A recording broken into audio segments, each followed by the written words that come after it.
finalement, puisqu'aujourd'hui tu nous parles d'Anne-Marie Armenteras de Saxé. À toi. Et alors ce soir, j'ai hésité à vous présenter Laurent Sauvage. C'est qui? Laurent Sauvage? Bon, Bah, si, Laurent Sauvage. garde la cartouche pour une prochaine fois. C'est vrai. Ouais, mais non, parce que comme j'ai hésité, je le referai pas. Laurent Sauvage, c'est le directeur artistique de France 3. C'est notamment à lui qu'on doit les fameuses marmottes qui illustrent Oui, je les adore. les jingle pubs. Eh ben oui, pendant l'été, pendant l'hiver. D'ailleurs, ces identités visuelles ont même créé le buzz aux États-Unis. Puis je me suis dit que vous attendiez. Alors, après Jean-Jacques Cross, présentateur des JT de France 3 Île-de-France, je me suis dit que j'allais me lancer dans la politique. Trop facile, me direz-vous, il suffisait de prendre un secrétaire d'État chargé de je ne sais quoi pour quelqu'un d'inconnu, ça aurait été facile. Nenni. Anne-Marie Armenteras de Saxé n'est pas secrétaire d'État, mais bien conseillère santé, handicap et personnes âgées à l'Élysée. Ah bah dis donc, c'est sa Eh période. oui. C'est elle, parmi plein d'autres, qui souffle à l'oreille du président. Mais sur ces questions-là, c'est vraiment elle. Alors, pour préparer cette mission, j'ai lu. Et oui, c'est du sérieux. Du coup, j'ai lu un article du mensuel des maisons de retraite numéro 2. Et pas de magazine. Et pas de Netflix. C'est ça. C'est un peu ça. Anne-Marie Armenteras de Saxe devient conseillère personnes âgées à l'Élysée. C'était fin février 2020. Oh putain, la pauvre. Vraiment. Bon, bah là, voilà, on sait d'où vient ce connard de virus, nous diront les complotistes. Hein. Je ne vais pas vous faire la lecture de tout l'article, mais je tenais à vous citer la première phrase qui fera écho à ce que nous vivons depuis 1 an et qui a donc été rédigée avant le premier confinement d'une maladie qui touche principalement les personnes âgées. Une pragmatique à l'Élysée, mais surtout une femme dont l'expérience de terrain constituera un gage de crédibilité pour les professionnels. Bien. Elle a quel âge? Oh, bah dis donc, tu me poses des questions comme ça, j'avais pas prévu de dire son âge. Quel moi. petit curieux. Mais non, parce donc. qu'attends, on dirait qu'elle a Non. 110 ans, on dirait que c'est elle qui est en EHPAD. Et ça ne se dit pas ce genre de choses, voyons. Oh là Surtout là. pas une Je vais chercher. Moi, je pense. Bon, alors, Elle a un petit côté Marisol Touraine, je trouve. Ah, la Oui, grand-mère oui. de Marisol Touraine. Mais en plus, voilà, c'est ça, en plus vieille. Non, mais c'est vrai, du coup. C'est vrai, oui, non, mais c'est vrai. Bah alors justement, quel est son parcours à cette brave dame? Bon, bah tout d'abord, elle est diplômée de l'École nationale de santé publique. Elle a travaillé dans le secteur hospitalier, dans des fédérations professionnelles, à la Haute Autorité de Santé notamment. Et elle connaît bien les établissements et professionnels de santé. Ça, oui, c'est ce qu'on peut lire dans notre article du mensuel des maisons de retraite dont je vous parlais.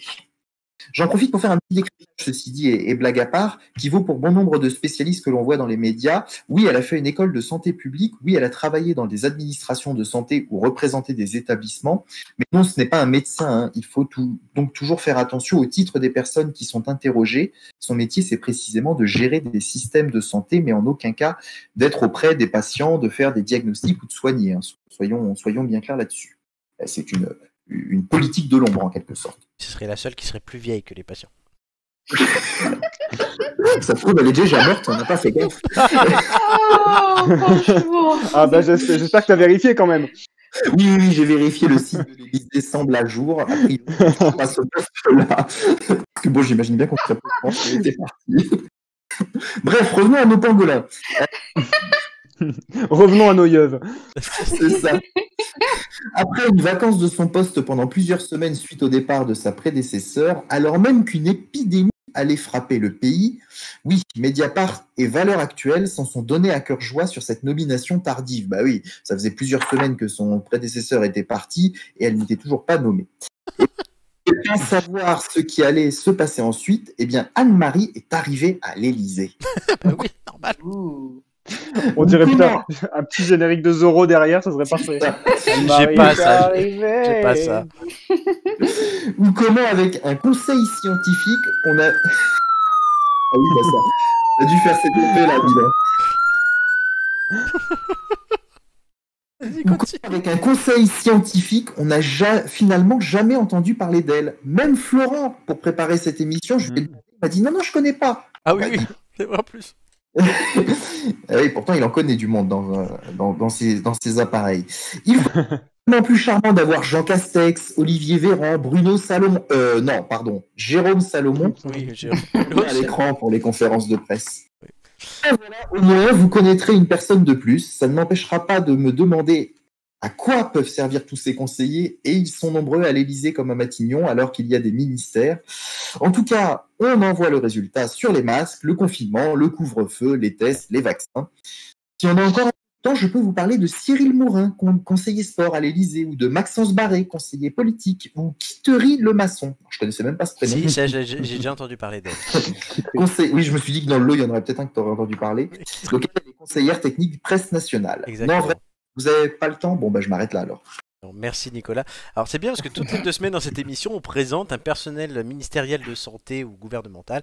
Là, il y a 2 semaines, je remets sa photo, c'était Rachel Devine. Et alors on se souvient surtout, on se souvient surtout de ton fou rire, hein, parce que ça c'était mémorable. Oui, Gigi, tu sais qui c'est? Non, mais c'est une femme ou c'est un homme avec C'est une la, perruque la fille cachée de François Hollande. Voilà, c'est une femme. Le doute est permis. Si je peux me permettre, c'est la fille cachée de François Hollande et de Pierre-Jean Chalençon. Exactement. Oh mon dieu! Et de Will Ferrell. C'est Non, horrible. elle s'appelle Rachel et son dead name, donc avant qu'elle fasse sa transition, effectivement elle est née homme, et son dead name, c'est comme ça que ça s'appelle, c'était Richard. Il était pédiatre marié avec 2 enfants, il est devenu femme, elle a divorcé ensuite de sa femme, et elle a été nommée secrétaire d'État à la santé en Pennsylvanie. Aujourd'hui, elle est numéro 2 du ministère de la Santé de Joe Biden, derrière un hispanique. Ah oui, quand même. Voilà. Hein. On l'a déjà dit il y a 2 semaines, tout ça. Ok. Voilà, c'est Rachel, mais je m'aurais envie de la remettre. Voilà. Mais aujourd'hui, c'était la vieille. Anne-Marie. La vieille. C'était Anne-Marie. Voilà, merci Nicolas, c'était très instructif. Ah oui, non, mais Oui. c'est sûr qu'on a une politique de santé autrement maintenant. Ah là, ouais, moi ça y est, là, Voilà. clairement, je vais mettre un t-shirt à son effigie dès demain.